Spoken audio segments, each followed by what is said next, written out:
lives entirely from the sale of its labor, and does not draw profit from any kind of capital, whose weal and woe, whose life and death, whose sole existence depends on the demand for labor, hence, on the changing state of business, on the vagaries of unbridled competition, the proletariat, or the class of proletarians, is, in a word, the working class of the 19th century. 3. Proletarians, then, have not always existed. No, there have always been poor and working classes, and the working class have mostly been poor, but there have not always been workers and poor people living under conditions as they are today. In other words, there have not always been proletarians, any more than there has always been free, unbridled competitions. 4. How did the proletariat originate? The proletariat originated in the Industrial Revolution, which took place in England in the last half of the last 18th century, and which has since then been repeated in all the civilized countries of the world. This Industrial Revolution was precipitated by the discovery of the steam engine, various spinning machines, the mechanical loom, and a whole series of other mechanical devices. These machines, which were very expensive and hence could be bought only by big capitalists, altered the whole mode of production and displaced the former workers, because the machines turned out cheaper and better commodities than the workers could produce with their inefficient spinning wheels and hand looms. The machines delivered industry wholly into the lands of the big capitalists, and rendered entirely worthless the meager property of the workers, tools, looms, etc. The result was that capitalists soon had everything in their hands, and nothing remained to the workers.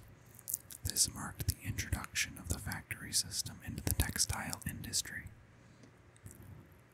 Once the impulse to the introduction of machinery and the factory system had been given, this system spread quickly to all other branches of industry, especially cloth and book printing, pottery, and the metal industries. Labor was more and more divided among the individual workers, so that the worker who previously had done a complete piece of work now did only a part of that piece. This division of labor made it possible to produce things faster and cheaper. It reduced the activity of the individual worker to simple, endlessly repeated mechanical motions which could be performed not only as well, but much better by machine. In this way, all these industries fell, one after another, under the dominance of steam, machinery, and the factory system, just as spinning and weaving had already done. But at the same time, they also fell into the hands of big capitalists, and their workers were deprived of whatever independence remained to them. Gradually, not only genuine manufacture, but also handicrafts came within the province of the factory system, as big capitalists increasingly displaced the small master craftsmen by setting up huge workshops, which saved many expenses and permitted an elaborate division of labor. This is how it has come about that in civilized countries at the present time nearly all kinds of labor are performed in factories, and in nearly all branches of work, handicrafts and manufacture have been superseded. This process has, to an ever greater degree, ruined the old middle class, especially the small handicraftsmen. It has entirely transformed the condition of the workers, and two new classes have been created which are gradually swallowing up all the others. These are 1. The class of big capitalists, who, in all civilized countries, are already in almost exclusive possession of all the means of subsistence and of the instruments, machines, factories, and materials necessary for the production of the means of subsistence. This is the bourgeois class, or the bourgeoisie. 2. The class of the wholly propertyless, who are obliged to sell their labor to the bourgeoisie in order to get, in exchange, the means of subsistence for their support. This is called the class of proletarians, or the proletariat. 5. Under what conditions does this sale of the labor of the proletarians to the bourgeoisie take place? Labor is a commodity, like any other, and its price is therefore determined by exactly the same laws that apply to other commodities. In a regime of big industry or of free competition, as we shall see, the two come to the same thing. The price of a commodity is, on the average, always equal to its cost of production. Hence, the price of labor is also equal to the cost of production of labor. But the cost of production of labor consists of precisely the quantity of means of subsistence necessary to enable the worker to continue working and to prevent the working class from dying out. The worker will therefore get no more for his labor than is necessary for this purpose. The price of labor, or the wage, will, in other words, be the lowest, the minimum required for the maintenance of life. However, since business is sometimes better and sometimes worse, it follows that the worker sometimes gets more and sometimes gets less for his commodities. But again, just as the industrialist, on the average of good times and bad, gets no more and no less for his commodities than what they cost, similarly, on the average, the worker gets no more and no less than his minimum. This economic law of wages operates the more strictly, the greater the degree to which big industry has taken possession of all branches of production. 6. What working classes were there before the Industrial Revolution? The working classes have always, according to the different stages of development of society, lived in different circumstances and had different relations to the owning of ruling classes.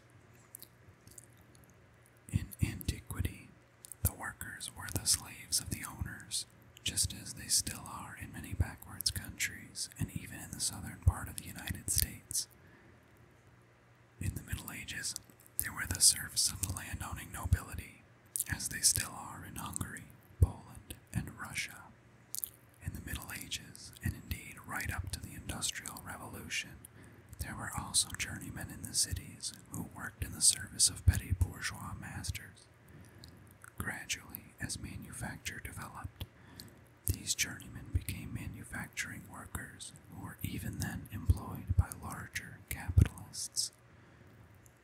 7. In what way do proletarians differ from slaves? The slave is sold once and for all. The proletarian must sell himself daily and hourly. The individual slave, property of one master, is assured an existence, however miserable it may be, because of the master's interest. The individual proletarian, property as it were of the bourgeois class, which buys his labor only when someone has need of it, has no secure existence. This existence is assured only to the class as a whole. The slave is outside competition. The proletarian is in it and experiences all its vagaries. The slave counts as a thing, not as a member of society. Thus, the slave can have a better existence than the proletarian, while the proletarian belongs to a higher stage of social development and, himself, stands on a higher social level than the slave. The slave frees himself when, of all the relations of private property, he abolishes only the relation of slavery, and thereby becomes a proletarian. The proletarian can free himself only by abolishing private property in general. 8. In what way do proletarians differ from the serf possesses and uses an instrument of production, a piece of land, in exchange for which he gives up a part of his product or part of the services of his labor. The proletarian works with the instruments of production of another for the account of this other, in exchange for a part of the product. The serf gives up, the proletarian receives. The serf has an assured existence, the proletarian has not. The serf is outside competition, the proletarian is in it. The serf liberates himself in one of three ways. Either he runs away to the city and there becomes a handicraftsman, or instead of products and services, he gives money to his lord and thereby becomes a free tenant, or he overthrows his feudal lord and himself becomes a property owner. In short, by one route or another, he gets into the owning class and enters into competition. The proletarian liberates himself by abolishing competition, private property, and all class differences. 9. In what way do proletarians differ from handicraftsmen? In contrast to the proletarian, the so-called handicraftsman, as he still existed almost everywhere in the past 18th century, and still exists here and there at present, is a proletarian at most temporarily. His goal is to acquire capital himself, wherewith to exploit other workers. He can often achieve this goal where guilds still exist, or where freedom from guild restrictions has not yet led to the introduction of factory-style methods into the crafts, nor yet to fierce competition. But as soon as the factory system has been introduced into the crafts and competition flourishes fully, this perspective dwindles away and the handicraftsman becomes more and more a proletarian. The handicraftsman therefore frees himself by becoming either bourgeois or entering the middle class in general, or becoming a proletarian because of competition, as is now more often the case, in which case he can free himself by joining the proletarian movement, i.e. the more or less communist movement. 10. In what way do proletarians differ from manufacturing workers? The manufacturing worker of the 16th to the 18th centuries still had, with but few exception, an instrument of production in his own possession. His loom, the family spinning wheel, a little plot of land which he cultivated in his spare time. The proletarian has none of these things. The manufacturing worker almost always lives in the countryside and in a more or less patriarchal relation to his landlord or employer. The proletarian lives, for the most part, in the city, and his relation to his employer is purely a cash relation. The manufacturing worker is torn out of his patriarchal relation by big industry, loses whatever property he still has, and in this way becomes a proletarian. 11. What were the immediate consequences of the Industrial Revolution and of the division of society into bourgeoisie and proletariat? First, the lower and lower prices of industrial products brought about by machine labor was totally destroyed. In all countries of the world, the old system of manufacture or industry based upon hand labor. In this way, all semi-barbarian countries, which had hitherto been more or less strangers to historical development, and whose industry had been based on manufacture, were violently forced out of their isolation. They bought the cheaper commodities of the English and allowed their own manufacturing workers to be ruined. Countries which had known no progress for thousands of years, for example, India, were thoroughly revolutionized, and even China is now on the way to revolution. We have come to the point where a new machine invented in England deprives millions of Chinese workers of their livelihood within a year's time. In this way, big industry has brought all the people of the earth into contact with each other, has merged all local markets into one world market, has has spread civilization and progress everywhere, and has thus ensured that whatever happens in civilized countries will have repercussions in all other countries.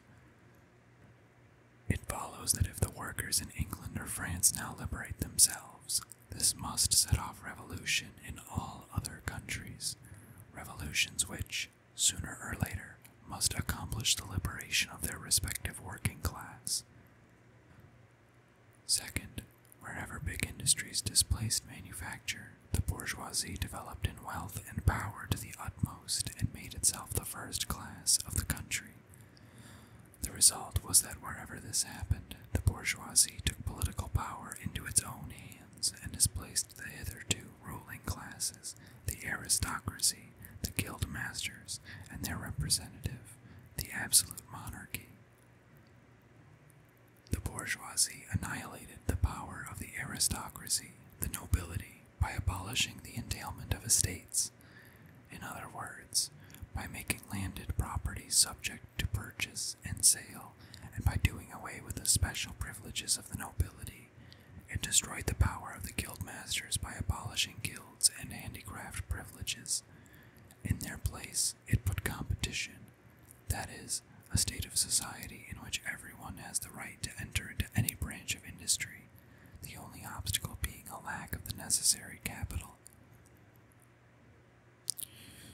The introduction of free competition is thus public declaration that from now on the members of society are unequal only to the extent that their capitals are unequal, that capital is the decisive power, and that therefore the capitalists, the bourgeoisie, have become the first class in society. Free competition is necessary for the establishment of big industry, because it is the only condition of society in which big industry can make its way. Having destroyed the social power of the nobility and the guild masters, the bourgeois also destroyed their political power. Having raised itself to the actual position of first class in society, it proclaims itself to be also the dominant political class. This it does through the introduction of the representative system, which rests on bourgeois equality before the law and the recognition of free competition, and in European countries takes the form of constitutional monarchy. In these constitutional monarchies, only those who possess a certain capital are voters, that is to say, only members of the bourgeoisie.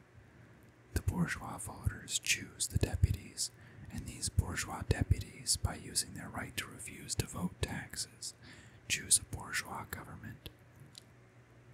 Third, everywhere the proletariat develops in step with the bourgeoisie, in proportion as the bourgeoisie grows in wealth, the proletariat grows in numbers.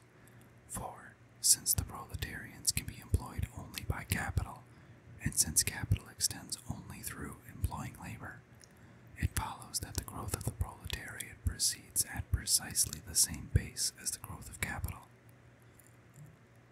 Simultaneously, this process draws members of the bourgeoisie and proletarians together into the great cities where industry can be carried on most profitably, and by thus throwing great masses in one spot, it gives to the proletarians a consciousness of their own strength. Moreover, the further this process advances, the more new labor-saving machines are invented, the greater is the pressure exercised by big industry on wages, which, as we have seen, sink to their minimum and therewith render the condition of the proletariat increasingly unbearable. The growing dissatisfaction of the proletariat thus joins with its rising power to prepare a proletarian social revolution. 12. What were the further consequences of the Industrial Revolution? Big industry created in the steam engine and other machines the means of endlessly expanding industrial production, speeding it up, and cutting its costs. With production thus facilitated, the free competition, which is necessarily bound up with big industry, assumed the most extreme forms. A multitude of capitalists invaded industry, and, in a short while, more was produced than was needed. As a consequence, finished commodities could not be sold, and a so-called commercial crisis broke out. Factories had to be closed, their owners went bankrupt, and the workers were without bread. Deepest misery reigned everywhere.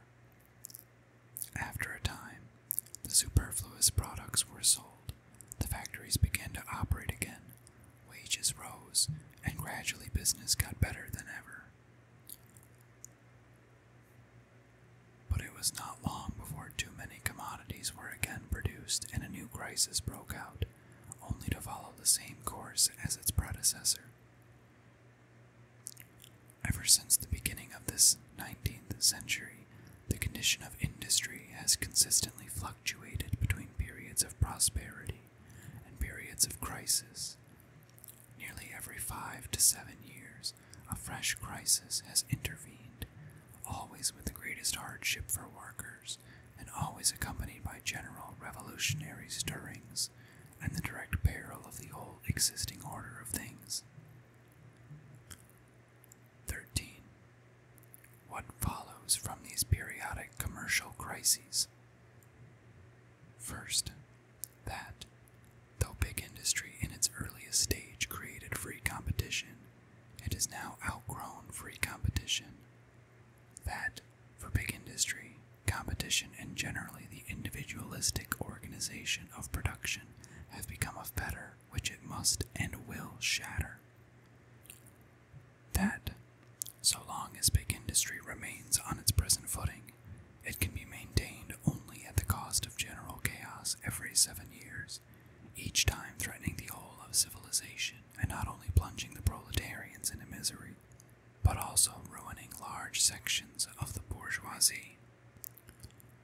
Hence, either that big industry must itself be given up, which is an absolute impossibility, or that it makes unavoidably necessary an entirely new organization of society, in which production is no longer directed by mutually competing individual industrialists, but rather by the whole society operating according to a definite plan and taking account of the needs of all.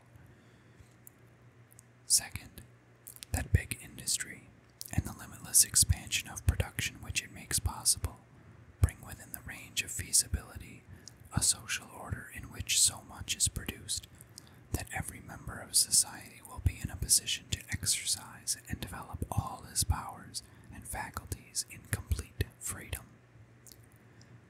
It thus appears that the very qualities of big industry which, in our present-day society, produce misery and crisis are those which, in a different form of society, will abolish this misery and these catastrophic depressions.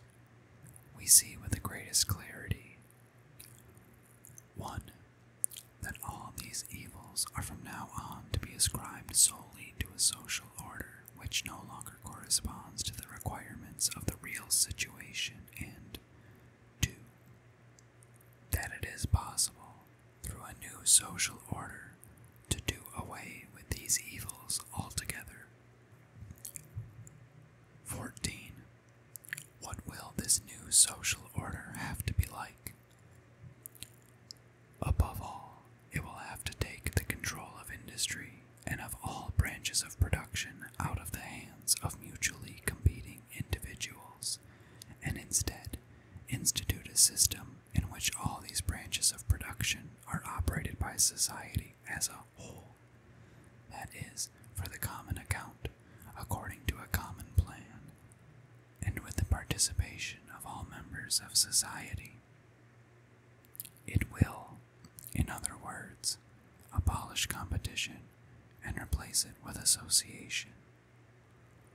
Moreover, since the management of industry by individuals necessarily implies private property, and since competition is in reality merely the manner and form in which the control of industry by private property owners expresses itself, it follows that private property cannot be separated from competition and the individual management of industry. Private property must, therefore, be abolished, and in its place must come the common utilization of all instruments of production, and the distribution of all works according to common agreement, in a world what is called the communal ownership of goods. In fact, the abolition of private property is, doubtless, the shortest and most significant way to characterize the revolution in the whole social order which has been made necessary by the development of industry. And for this reason it is rightly advanced by communists as their main demand. 15. Was not the abolition of private property possible at an earlier time? No. Every change in the social order, every revolution in property relations, is the necessary consequence of the creation of the new forces of production which no longer fit into the old property relations. Private property has not always existed. When, towards the end of the Middle Ages, there arose a new mode of production which could not be carried on under the then existing feudal and guild forms of property, this manufacture, which had outgrown the old property relations, created a new property form, private property, and for manufacture in the earliest stage of development of big industry, private property was the only possible property form. The social order based on it was the only possible social order. So long as it is not possible to produce so much that there is enough for all, with more left over for expanding the social capital and extending the forces of production, so long as this is not possible, there must always be a ruling class directing the use of society's productive forces, and a poor oppressed class. How these classes are constituted depends on the stage of development. The agrarian Middle Ages gave us the baron and the serf. The cities of the later Middle Ages show us the guild master and the journeyman and the day laborer. The 17th century has its manufacturing workers. The 19th has big factory owners and proletarians. It is clear that, up to now, the forces of production have never been developed to the point where enough could be developed for all, and that private property has become a fetter and a barrier in relation to the future development of the forces of production. Now, however, the development of big industry has ushered in a new period. Capital and the forces of production have been expanded to an unprecedented extent, and the means are at hand to multiply them without limit in the near future. Moreover, the forces of production have been concentrated in the hands of a few bourgeois, while the great mass of the people are more and more falling into the proletariat, their situation becoming more wretched and intolerable in proportion to the increase of wealth of the bourgeoisie. And finally, these mighty and easily extended forces of production have so far outgrown private property and the bourgeoisie that they threaten at any moment to unleash the most violent disturbances of the social order. Now, under these conditions, the abolition of private property has become not only possible, but absolutely necessary. 16. Will the peaceful abolition of private property be possible? It would be desirable if this could happen, and the communists would certainly be the last to oppose it. Communists know only too well that all conspiracies are not only useless, but even harmful. They know all too well that revolutions are not made intentionally and arbitrarily, but that everywhere and always they have been the necessary consequence of conditions which were wholly independent of the will and direction of the individual parties and entire classes. But they also see that the development of the proletariat in nearly all civilized countries has been violently suppressed, and that in this way the opponents of communism have been working toward a revolution with all their strength. If the oppressed proletariat is finally driven to revolution, then we communists will defend the interests of the proletarians with deeds as we now defend them with words. 17. Will it be possible for private property to be abolished at one stroke?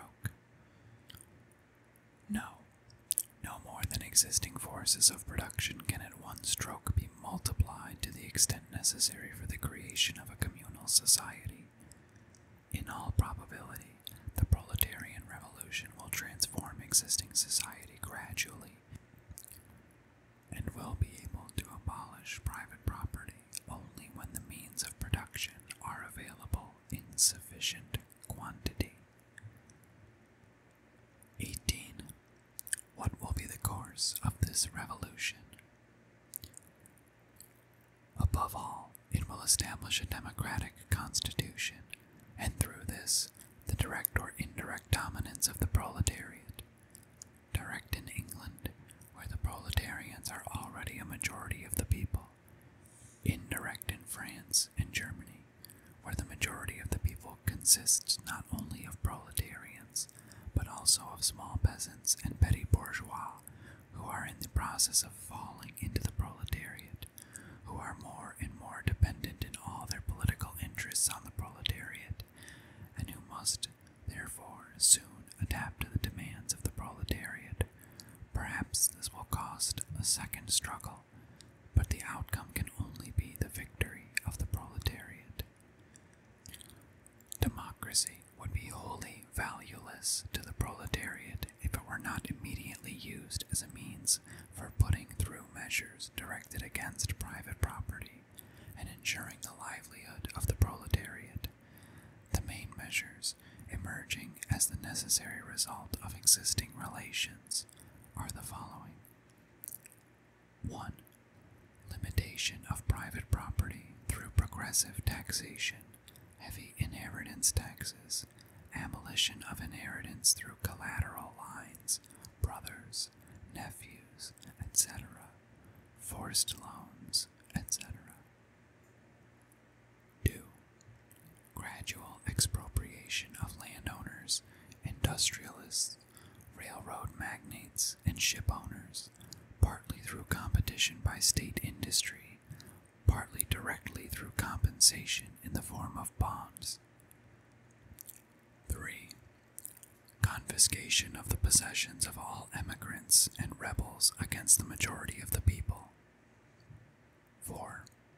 Organization of labor or employment of proletarians on publicly owned land, in factories and workshops, with competition among the workers being abolished, and with the factory owners, insofar as they still exist, being obliged to pay the same high wages as those paid by the state. 5. An equal obligation on all members of society to work until such times as private property has been completely abolished. Formation of industrial armies, especially for agriculture. 6. Centralization of money and credit in the hands of the state through a national bank with state capital and the suppression of all private banks and bankers. 7.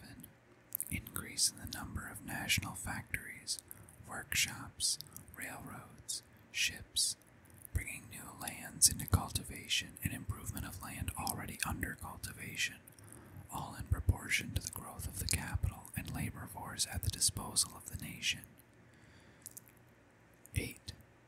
Education of all children from the moment they can leave their mother's care, in national establishments at national cost, education and production together. 9.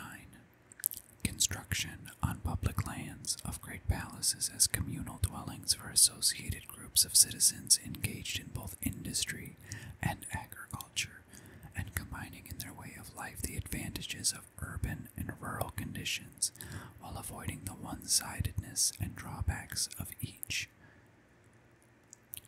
10.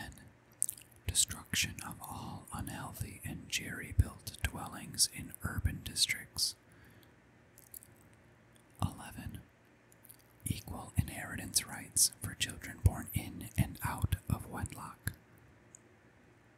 12. Concentration of all means of transportation in the hands of the nation. It is impossible, of course, to carry out all these measures at once, but one will always bring others in its wake. Once the first radical attack on private property has been launched, the proletariat will find itself forced to go ever further, to concentrate increasingly in the hands of the state all capital, all agriculture, all transport, all trade. All the foregoing measures are directed to this end, and they will become practicable and feasible, capable of producing their centralizing effects to precisely the degree that the proletariat, through its labor, multiplies the country's productive forces.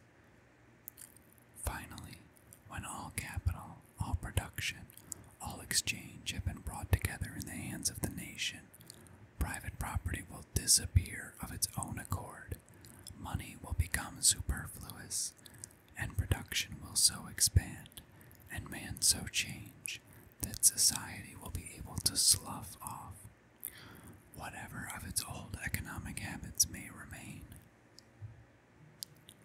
19. Will it be possible for this revolution to take place in one country alone? No. By creating the world market, big industry has already brought all the peoples of the earth, and especially the civilized peoples, into such close relation with one another that none is independent of what happens to the others. Further, it has coordinated the social development of the civilized countries to such an extent that, in all of them, bourgeoisie and proletariat have become the decisive classes, and the struggle between them the great struggle of the day. It follows that the communist revolution will not merely be a national phenomenon, but must take place simultaneously in all civilized countries. That is to say, at least in England, America, France, and Germany. It will develop in each of these countries more or less rapidly, according as one country or the other has a more developed industry, greater wealth, a more significant mass of productive forces. Hence, it will go slowest and will meet most obstacles in Germany, most rapidly and with the fewest difficulties in England.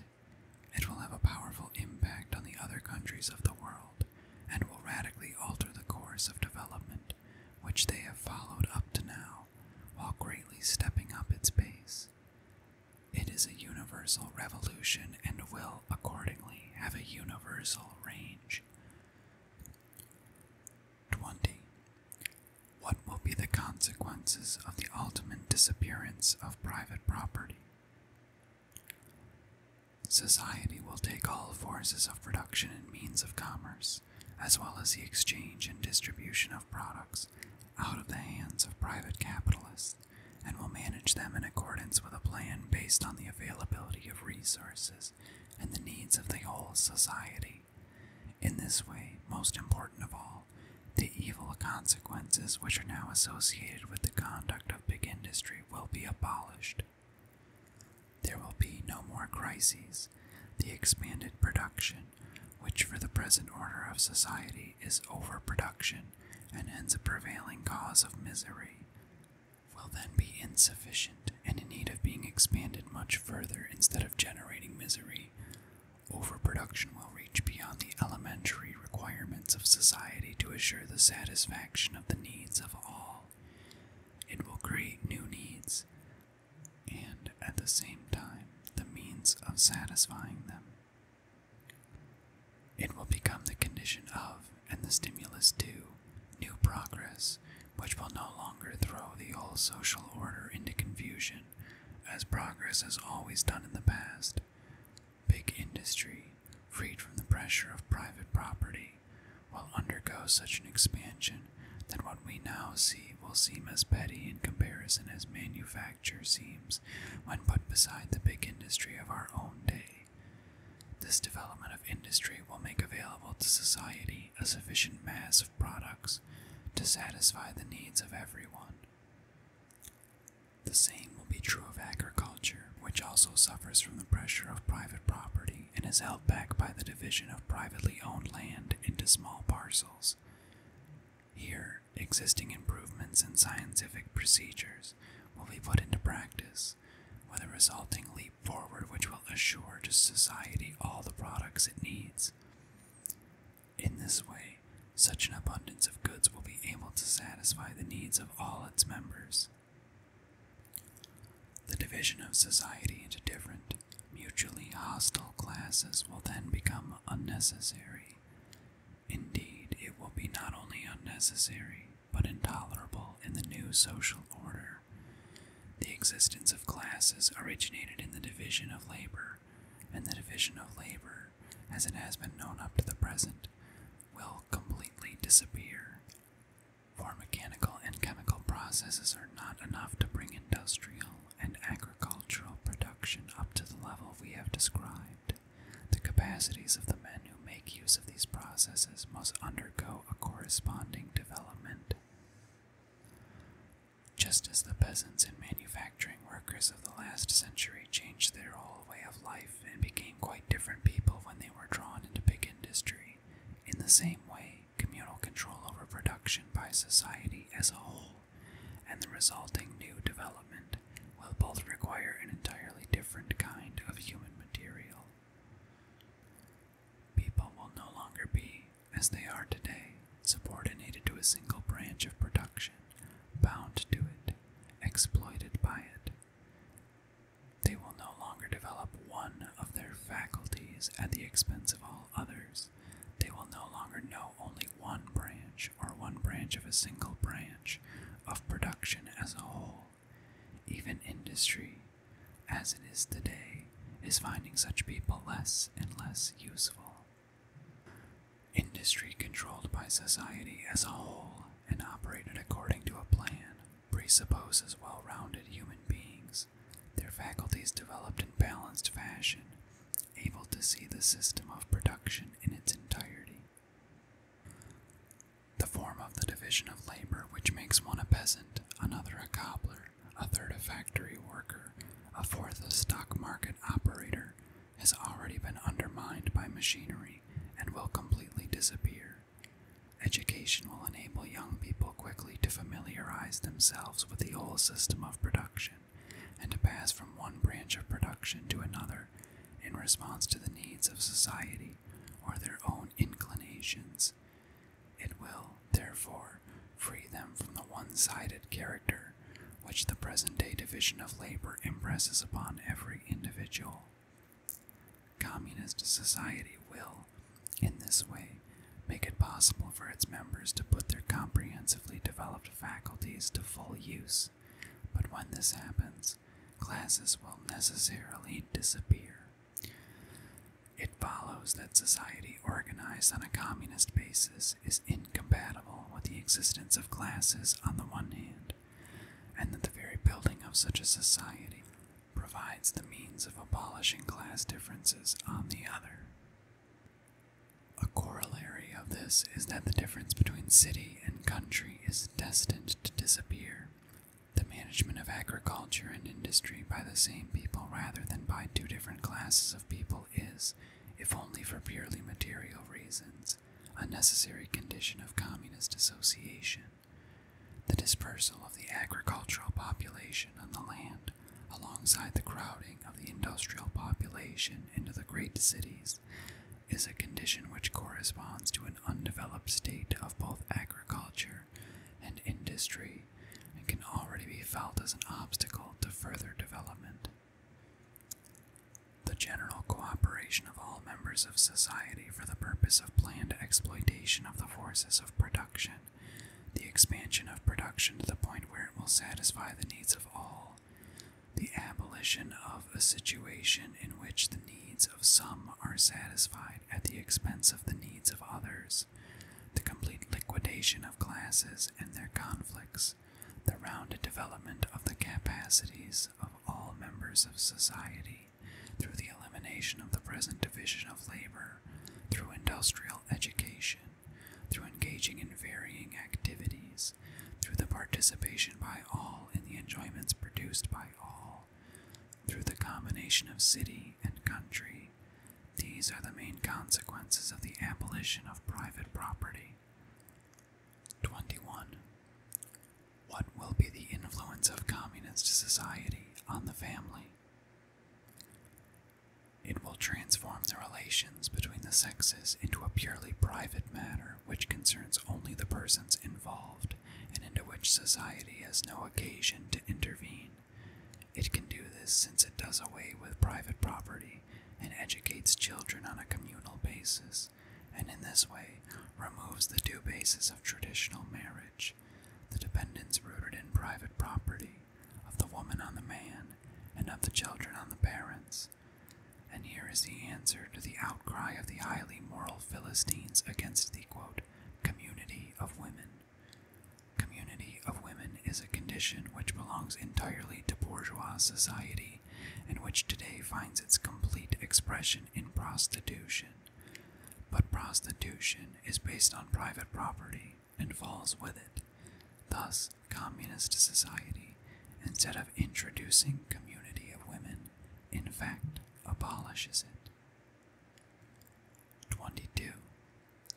What will be the attitude of communism to existing nationalities?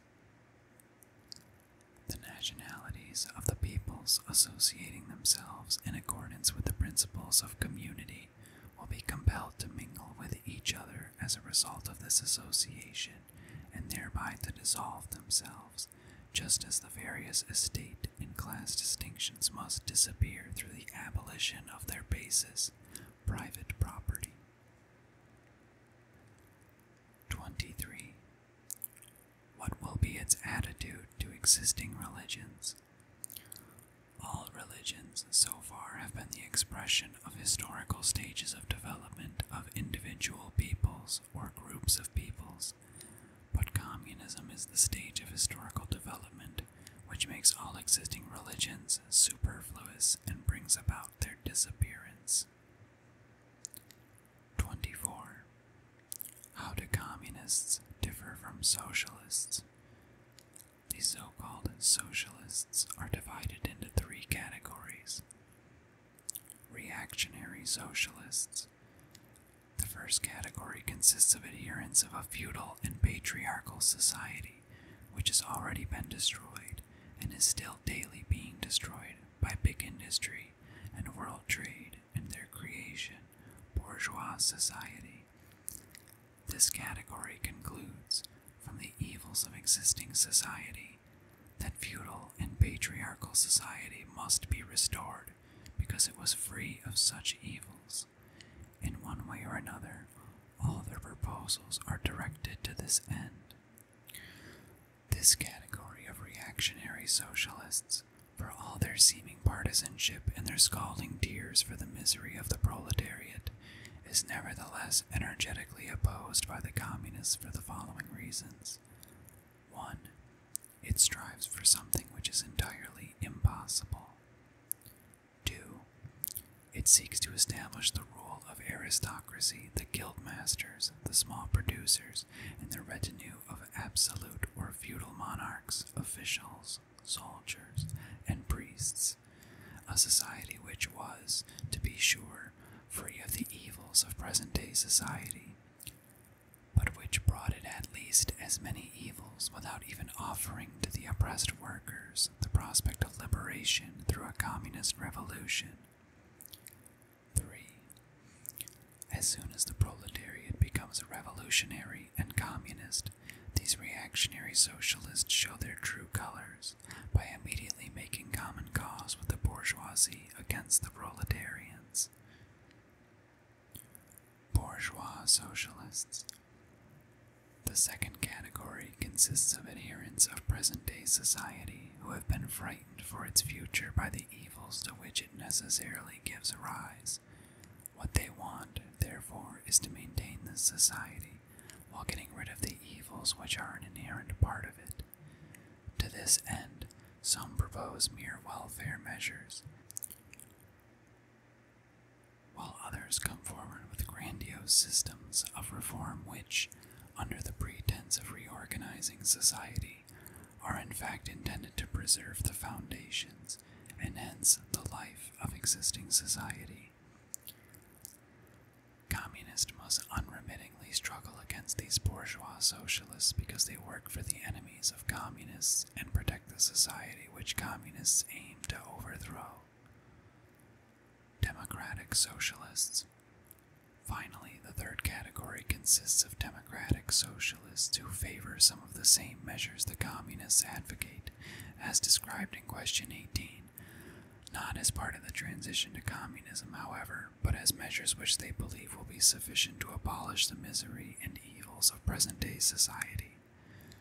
These democratic socialists are either proletarians who are not yet sufficiently clear about the conditions of the liberation of their class, or they are representatives of the petty bourgeoisie, a class which, prior to the achievement of democracy and the socialist measures to which it gives rise, has many interests in common with the proletariat.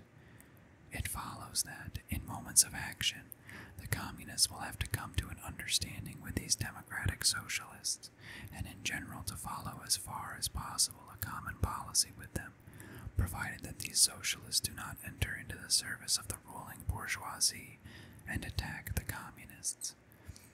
It is clear that this form of cooperation in action does not exclude the discussion of differences. 25. What is the attitude of the communists to the other political parties of our time? This attitude is different in the different countries. In England, France, and Belgium, where the bourgeoisie rules, the communists still have a common interest with the various democratic parties, an interest which is all the greater the more closely the socialistic measures they champion approach the aims of the communists. That is, the more clearly and definitely they represent the interests of the proletariat, and the more they depend on the proletariat for support. In England, for example, the working class Chartists are infinitely closer to the communists than the democratic petty bourgeoisie or the so-called radicals. In America, where a democratic constitution has already been established, the communists must make the common cause with the party which will turn the constitution against the bourgeoisie and use it in the interests of the proletariat, that is, with the agrarian national reformers. In Switzerland, the radicals, though a very mixed party, are the only group with which the communists can cooperate, and among these radicals, the Vaudois and Genevese are the most advanced. In Germany, finally, the decisive struggle now on the order of the day is that between the bourgeoisie and the absolute monarchy. Since the communists cannot enter upon the decisive struggle between themselves and the bourgeoisie until the bourgeoisie is in power, it follows that it is in the interests of the communists to help the bourgeoisie to power as soon as possible in order the sooner to be able to overthrow it. Against the governments, therefore, the communists must continually support the radical liberal party, taking care to avoid the self-deceptions of the bourgeoisie, and not fall for the enticing promises of benefits which a victory for the bourgeoisie would allegedly bring to the proletariat. The sole advantages which the proletariat would derive from a bourgeois victory would consist: 1. In various concessions, which would facilitate the unification of the proletariat into a closely knit, battle-worthy, and organized class, and 2. In the certainty that, on the very day the absolute monarchies fall, the struggle between bourgeoisie and proletariat will start. From that day on, the policy of the communists will be the same as it is now in the countries where the bourgeoisie is already in power.